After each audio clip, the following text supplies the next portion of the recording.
The mill is where you take the useful asbestos, but the leftovers are the tailings. Could be rock, but it could be asbestos. The cool thing about that is they just dumped it everywhere. The streets of the town. I don't know why they didn't like the red dust out there, so they'd use the blue tailings dust to cover all of the streets. Aesthetically pleasing. Good call. And so this is some kids doing a sack race. It looks nice over there. Of course, those sacks are former used asbestos sacks. Of course they are. And sugar. They also filled up all of the kids' sandpits with asbestos tailings. Come on. This is like a B-grade movie. It's fucking Austin Powers supervillain, and we'll put it in their food. well, here's we'll the use thing. it as shampoo. Medicines will squirt it up their noses. Here's this bit, and I couldn't find where to fit this bit in because, okay, here's this beautiful photo of kids in the sandpit that is an asbestos sandpit. But sometimes the kids would chew on the asbestos tailings as a substitute for chewing gum. Yep. And I'm like... Of course they did. What didn't they use it for?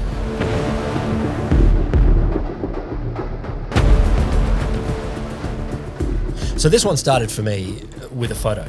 The first thing for me that grabbed is like the inherent Australianness. The red mountains in the distance and a big pile of red dirt in the front.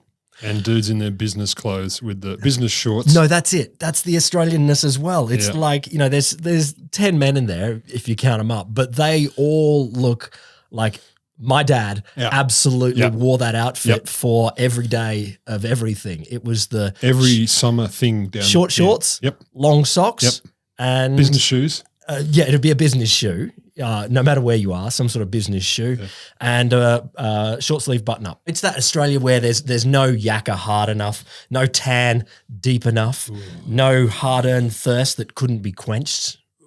No steak well done enough. No steak well done enough. Yeah, no food, no boring enough. Oh, yeah, no vegetable boiled enough. Like, yeah, they got it all. But when you look past the generic Australianness, the other thing about the photo that grabs is what they're doing. See, of the 10 men in there in that photo, a few of them are standing around because they're the officials, but I think 6 or 7 of them are in a shoveling competition. They do look like they're competing. I was going to say, I don't know what but they look like they're competing. Yeah. It's a shoveling competition. It's a thing that mine sites, I think, have done for a long time. You know, on your day off, you've done fuck, I'm knackered. Let's shovel. But it's day off. It's race day, and you stand around and see who can shovel and fill up a 44-gallon drum as quickly as he can. Oh, that's hideous. At least they're in the desert. Yeah, there's that blue-grey sort of cloud that is coming clearly from the stuff that they're shoveling. It's Christmassy. But it's just sort of festive, curled around them.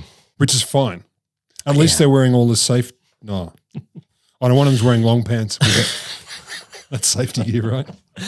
What I want to explore today, where that photo came from, what happened after, and why the town of Wittenoom in Western Australia is pretty fairly considered Australia's version of Chernobyl.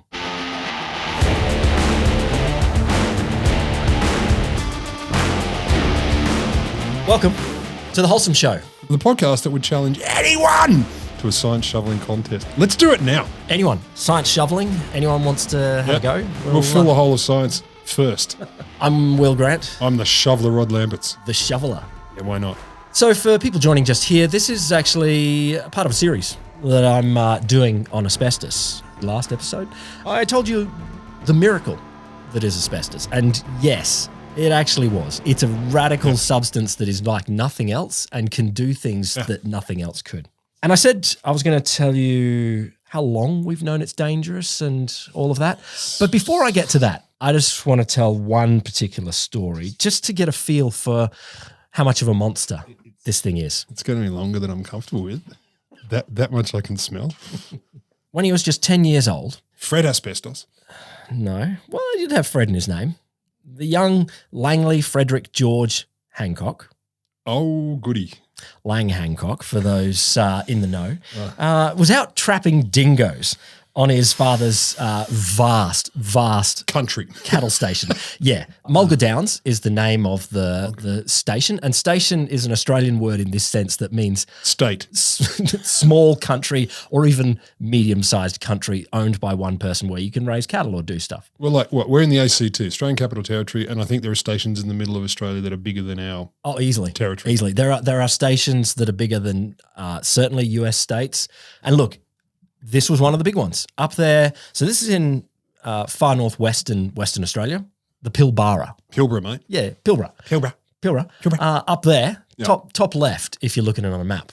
Anyway, 10 years old, and he's out trapping dingoes. Yeah. I don't know if he was on a horse or driving a car. Tank. It's possible. In his Christmas tank. Look, I feel like this was back in the 1930s. So, what 10-year-olds did back then was a little bit different from what 10-year-olds do now. Penny farthing, but with chunky tyres. Possibly. And a slingshot.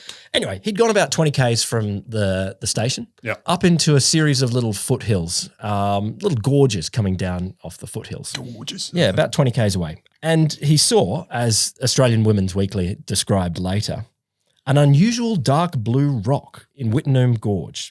Now, he'd heard rumours about the value of this dark blue rock. It's not an opal, is it? It's not an opal. So he took it in his pocket and went back to the station where there happened to be a visiting geologist, a mining engineer. What do you know? This English mining engineer, interpreted by the 1962 Women's Weekly. That there is premium grade blue asbestos, a vital mineral used in the production of gunpowder, gas masks, and pressure piping. Mm-hmm. Young Lang's ears pricked up when he heard the price. £70 a tonne. Now, I don't know what that converts to. In the 30s? I don't know what it converts to. Some people reckon that he staked out a claim right away. Now, I don't know if it's possible for a 10-year-old to go into the land surveyor's office and say, please, sir, I'd like to stake out a claim. Put on his dad's shoes and a different hat, and he's like, yes, I'm absolutely a grown-up. But it's also, like, I think that was pre the existence of teenagers.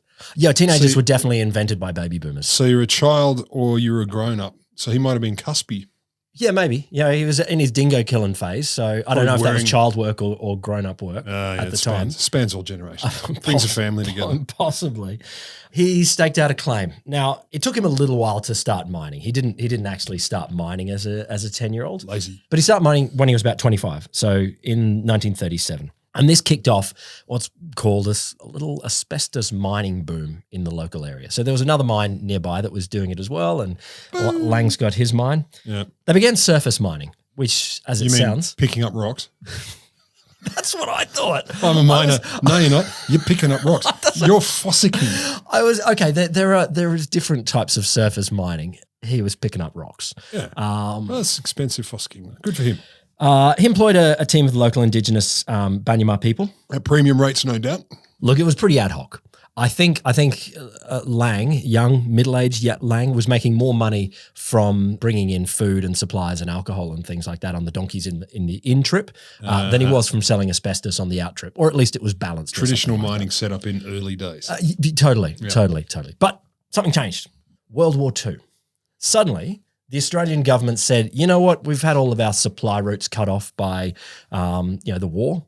Can't get stuff from Britain and Canada anymore, so we've got to be self-sufficient in the supply of asbestos.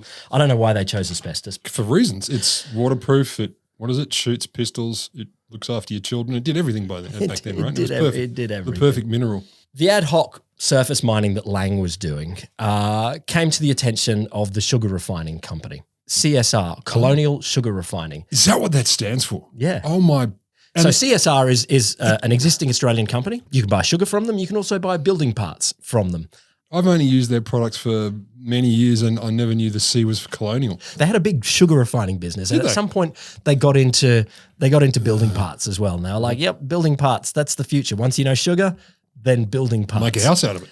And the problem was they were worried about their supply of asbestos, so they said, "All right, we need to get in and buy ourselves a mine. We need a plucky young entrepreneur." Yeah. They'd never done any mining before. Well, it still isn't mining. It's picking up rocks. Lang sold out, or at least he sold 51%. And at that point, he remains the mine manager for a little while until CSR really take over. Okay. And then Lang steps out of the story to eventually discover the biggest iron ore reserve in the world and give birth to the nicest lady in the world. yeah, that's true. That's true. Give birth. Hi, Gina. We know you're a fan. Yeah. CSR, they'd never run a mine before. No. So it took things a little while at the beginning to ramp up. They kept going with Lang's sort of pick up the rocks off the ground sort of thing, but they're like, this is not how we're a modern. We can do more. We're a modern company. We've got to ramp things up. For a few years, it was like, how do you do it though? It's hard country, and they're a long way from everywhere. Hot as fuck, dry as fuck, a long way. Far as fuck. For a while, they thought maybe we just pull out, maybe it's too hard. But the Commonwealth government and the Western Australian government stepped in and said, "No, we can support you. Don't you know there's a war? We can make this all happen." Okay. So they kicked in support. Basically, what they need to do is build a proper mine, not just pick up the rocks, but go underground. As well as that, instead of having a few people doing it, let's ramp up the scale. Let's get to a few hundred people doing the mining. Not enough. Not enough. So in the late 1940s, the Western Australian government kicked in and said, okay, cool, we'll build you a little town. I do like a government stepping in and saying, well, do you want a town? Do I have to use an existing one? No. We'll make you a fresh one. Fresh town, just over there. No, is it good over there? You want it over there? We'll put it over there. That's fine. So eventually the town would get to nearly 1,000 people, 880 people or something like that. Okay. It was the largest urban centre in Western Australia, north of the Tropic of Capricorn. What? Yeah. Look, it's just saying how empty Western Australia is. Okay, like a town. There was anyone. A town of 880, the largest urban centre. Urban is a Six stretch. people sat in the house together and we have the largest urban centre. But more importantly, 20,000 people would live or work there over the few years that it was around. All at once? No, not all at once. That's the point. Up to 880 is the maximum. It was pretty horrible there, and it was hard to get people to stay. Really? So, Really? For a number of reasons. Why? It had a number of things that it was horrible. The internet's shit.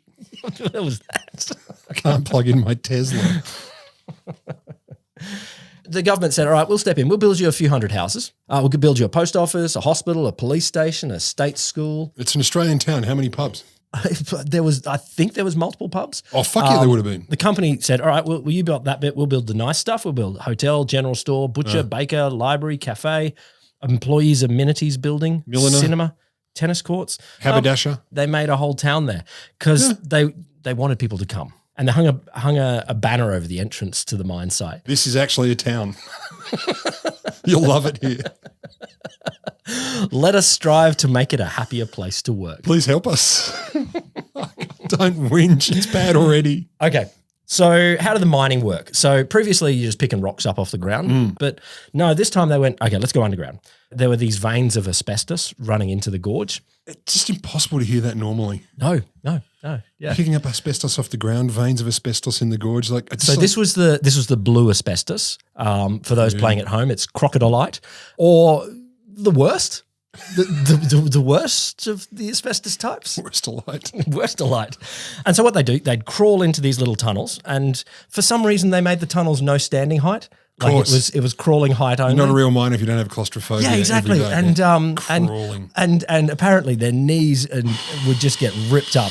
There was this great photo of, I want to say Guy, but he looked about 12. Yeah. He's a man now. Yeah, exactly. But he had cricket pads on to do the mining because you're crawling along on the ground, so using the cricket knee pads. But the miners themselves, the thing that annoyed them the most is that it was so low. And, of course, the ceiling is rough as guts. Like it's just rock. So you cut your noggin. And so, no, they're standing up and they're getting their back ripped over and over again. Just standing, pushed back by a drill or something like that. And it's sharp rocks all over the place.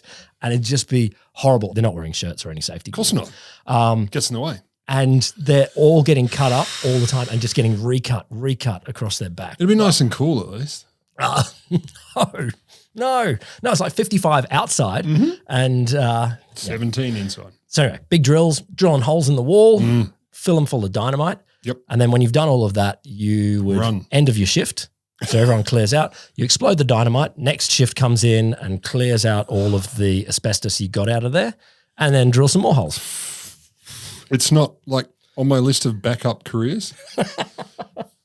There's a lot of dust around. Really? Inside the mine shaft. You're exploding stuff. You're picking But it's all good dust. Because there was so much dust, you could only You could only see the wall in front of you. You couldn't like a meter. I don't know how you stay sane doing that. I don't. But if the mine was bad, the next stage was worse. Cool. Because you take all the asbestos out and it goes down the hill a little bit to the mill. Smash it. And yeah, that's what they're doing. Yep. So this is basically a factory where you're smashing it and getting the asbestos fibers. So the trick is, what we want to do is make this shit as breathable as possible. Yes. We need a machine. Have you got a machine that will make this like it's like you won't even have to breathe in and it still gets into you? Yeah. Oh, Jesus. But it's okay. You know why it's okay? Because they had safety equipment. Let me just check it. Let me just check. No. So they're big machines crushing up all the rock to get the asbestos out. And then the last bit you can't do with machines, so you have to do with your hands. So they're just scooping the raw asbestos fibers and putting them in Hessian sacks. They actually suggest it's better if you do it with your mouth because you get a better seal. So I will get to that. Oh my God. But anyway, the bagging section at the end where they put it in these old sugar Hessian bags was described as one of the worst bits because you'd just be covered in asbestos fibers, like a polar bear of asbestos fibers. Fireproof, beautiful blue bear though. Just top to bottom. Oh, but the whole mill was just basically a cloud of dust the whole time. They tried to fix it with some rotoclone dust collecting units. I was going to suggest. Yeah, they're fans and they must have filters or something like that. But they lasted for 64 operating hours. Did they? Like they're made of tough steel, like manganese steel, as tough as you can get. With a denim filter. And they break down after, half a week. So the metal is what dies. The metal is just getting corroded, like these big fans, and they just break down because the dust in the air is so corrosive. So breathing sandpaper. Yes. And no one thought, hang on. If it's bad for that big metal up there, what do you reckon it's doing to my insides? Well, no, here's what we're thinking. Because metal doesn't heal, humans do. Yeah. So it'll be cool. Because when we get cut, our wounds heal. It's true. Try it. Cut a piece of metal. It doesn't heal. You're right. You're right. I've got it medically sounded. Okay. Yeah, they did try a few things. Like they did try this wet method of dust control, but that damaged the fibers, and that's no good. No. They did try to wear masks at some point, but it was too hot, and no one forced anyone. So it's too hot, and you can't breathe through this mask. So it's. Is that a problem? Oh, there was a final stage as well. So the mill is where you take the useful asbestos, put it in the sacks and take that to the rest of the country. Oh. But the leftovers are the tailings. I didn't think of that. So that's stuff that's either not useful or, it's been cried or whatever it is. It could be rock, but it could be asbestos. The cool thing about that is they just dumped it everywhere.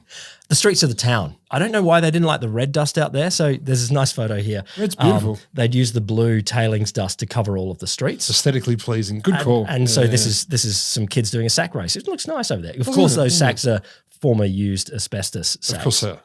And sugar. They also filled up all of the kids' sandpits with asbestos tailings. Come on. This is like a B-grade movie. It's fucking Austin Powers supervillain, and we'll put it in their food. well, we'll use it as shampoo. Medicines will squirt it up their noses.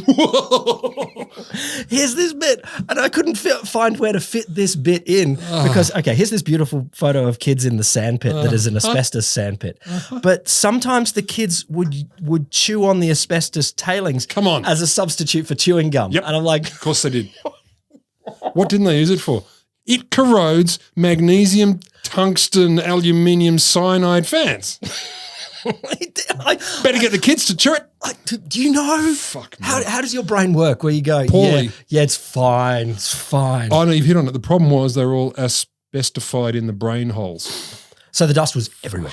The dust, obviously, huge in the mill, huge in the mine, but that's at the top of the gorge and the town's at the bottom of the gorge. It's good idea. And so the wind would blow and the town would just be covered in dust all the time.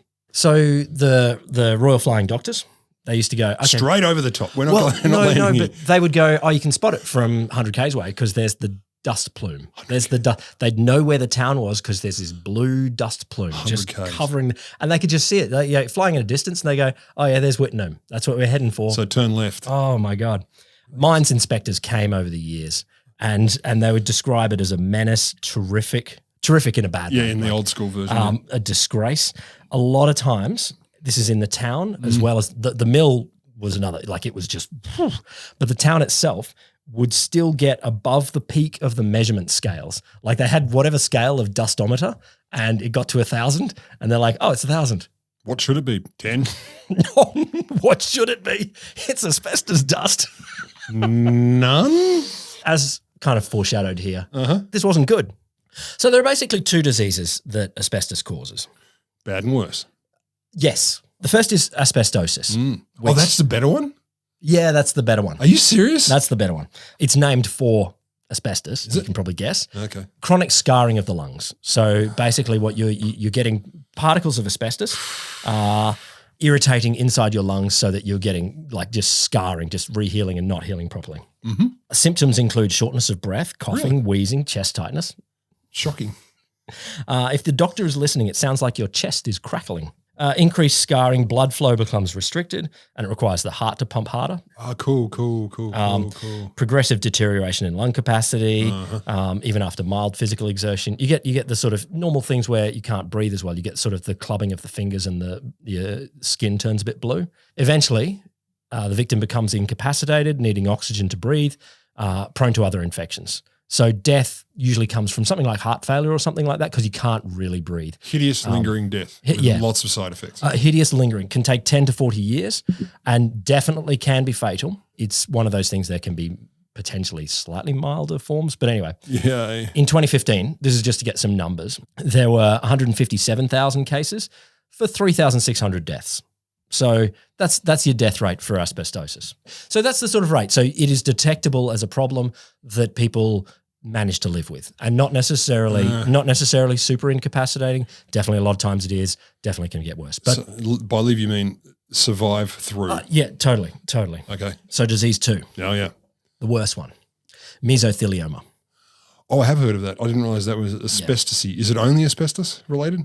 No, it can be caused by other things. So basically mesothelioma, it's cancer of your mesotheliomes. They're the sort of linings of your organs. So organs, not lungs, organs. All of your organs have little sort of linings critically here because asbestos is getting into you through your lungs.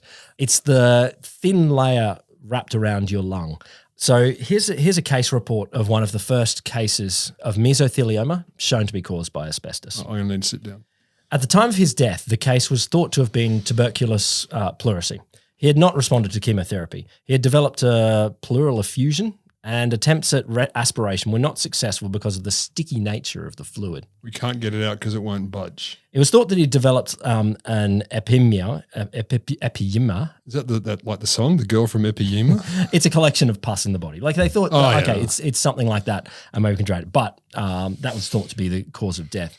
But anyway, on opening up the chest, I was amazed to find, this is the doctor writing, a huge gelatinous tumor which filled the right thoracic cavity. So basically, it took over everything that the lung was. Gelatinous. Yep. On slicing into the mass, a greatly contracted right lung was found. So there's a lung in there somewhere. So in there, it's kind of squished the lung into nothing. On taking sections from the underlying lung tissue, surprised to find occasional lumps of asbestos bodies in the air spaces of the lung. That's the surprising part. That was the first case of mesothelioma connected with asbestos. Hang on a minute. This is here too. 60s. Yeah. This is great. All the way along, excruciating pain. As you can imagine, obviously difficulty breathing because your lung capacity is getting shrunk. But also the pain of having your organs squeezed, fluid accumulating all over the place. Usually the victim dies within a year. Just to get the scale compared with asbestosis. In 2015 numbers, there were 60,000 cases of mesothelioma for 32,000 deaths. So it is not as common as asbestosis. But it's got a much better strike rate. That's it. About a quarter as common, but at least 20, 30 times as deadly. And here's the thing about mesothelioma. While asbestosis, it's certainly you're more likely to get it with more and more exposure. Yeah. It is thought you actually need pretty high exposure to get asbestosis. Like a small amount of breathing in the dust may cause some scarring, but may not lead to actual asbestosis. We heal just like the fans did. Yeah, it was possibly. Yep. A trivial amount of asbestos can lead to mesothelioma. Like it can literally, there is no safe bottom. It can literally be one particle. So it's luck of the draw. Mm-hmm. Mm-hmm. Let's get back to Wittenoom. I don't want to. I don't like it anymore. The first case of asbestosis in the town was reported in 1946. That's 2 years before the town was even named, 2 years before they'd finished actually building the mine. But, keep going. And then in 1962, There you go. Heady days. they found the first case of mesothelioma in Australia and in Wittenoom. So, But mesothelioma was only recently aware of anyway. Okay. Fair enough. The guy who discovered it, Dr. McNulty, he said to the mine managers, the relatively short period of exposure to blue asbestos confirms the impression that these tumours may arise after transitory exposure to crocodilite. He sent them a paper. He published in the Medical Journal of Australia. I'll tell you more about how it went later. But I just want to tell the story of Wittenoom. Throughout the 1950s and 60s, people were telling so many horror stories about the dust. More and more cases of asbestosis and mesothelioma began to emerge. Yep. In 1960, Dr. McNulty did a series of chest x-rays of the mine workers. Of 199 of them, a quarter were affected. And this is people that are still working. More and more cases emerged over the years. Nothing that anyone did caused it to stop, except for the fact that it became not profitable anymore. Imagine that. In 1966, it got to a point that we could import asbestos from other places that was cheaper. Yeah, we'll let them die. Okay, cool. The mine was closed in 1966 just because it was not profitable anymore. So the reports did emerge over time, connecting more and more what was happening in Wittenoom with deaths. In 1978, the Western Australian government decided we're going to phase out the town. Even that line. Phase out the We're town. going to phase the town out. Well, it took a bloody long time. It would. 1978. I was fucking born here and I'm staying here. Yes. Yeah. Closed a few streets in 1980, demolished a few houses. 1980, they banned new connections of services to houses. So if you move out, a new resident can't move in and get the power connected or the water connected. Okay. So that's a good way to stop it. That's discouraging, yeah. 1985, they closed the school. 1990, they demolished the service station and the motel and the hospital. The vendors of benzodistillate. 2006, they removed town status. 2006. Does remove town status mean they bulldozed the cathedral? No, that's a city. Chapel. It's in a Vicarage. Gazette. Like there must be the government official things go in the government Gazette. This is not a town. And they said no longer a town. Untowned. They removed it from street signs as well. That's where it said Wittenoom, and they've got that covered over. They've done well. It's subtle. You wouldn't know anything was been there. Well, it is actually a problem because the last resident, little old lady Lorraine Thomas, was evicted in mid-2022. Good fucking God. She was there on her own? She was the last. I think the previous last resident, the second last resident, maybe 2019. So she spent 3 years there going, nope, and my cold dead hands. Pretty much. Town. And so right. people came up to evict her wearing full protective gear, face masks and everything like that. And she was not embracing the face mask nature of it all. And they boarded up her house. How old was Lorraine, do we know? Little old lady. All the roads to the town have been closed and the signs have been removed, but there's still dickheads that go because it is disaster tourism, but in a subtle sense. And but the thing is, literally, the town is covered still in asbestos particles all over the town. And one of those particles, just one, can give you mesothelioma, which is a truly, truly horrible way to die. That's intriguing. That's that classic. Yeah. Well, smoking, you say it's bad for you, but my grandfather smoked 900 cigars a day. Well, here's the thing. So how many people were killed by the town or by the mine? To date, it seems like 2,000 people have been killed by asbestos-related diseases, which seems to be about 10% of the people that passed through the town at all. There may be a few more, but we're probably getting to the tail end of that. The mine closed after 1966. Yeah, okay. So it's getting further back in time. There you go. This is literally a cloud of asbestos covering the town, and it's not 100% of people. It's not. Wow, it's not 100%. So what's all the fuss? Oh God! But here's one. Even like a visitor was the Minister of the Crown in the Western Australian government, Ernie Bridge. He was there during the town closing phase, and he died of mesothelioma, contracted from that. He was just there for that. He was there for, I don't know if it was like a one moment thing, or maybe he's there for a few days or a few weeks to organise fuck things. all. Yeah, fuck all. He came much later and died due to this. there's the people working in the mill, which is literally, they are covered in asbestos. So the area is still home to millions of tons of asbestos. Up in the gorge, it's just filling the gorge, basically. It's the largest contaminated site in the Southern Hemisphere. The Banjima traditional owners of the site have petitioned the Western Australian government to clean it up properly. Mm-hmm. That went well? It hasn't yet. So there's still time. There's still time. The Western Australian government is obviously Australia's famously most progressive and listen to Indigenous voices style government. It's pretty much run by them. Yes. So it's true. One would assume this is about to happen. Fixed. About to happen. Click your fingers. Of the 10 men in the photo at the beginning, 9 of them died of asbestosis or mesothelioma.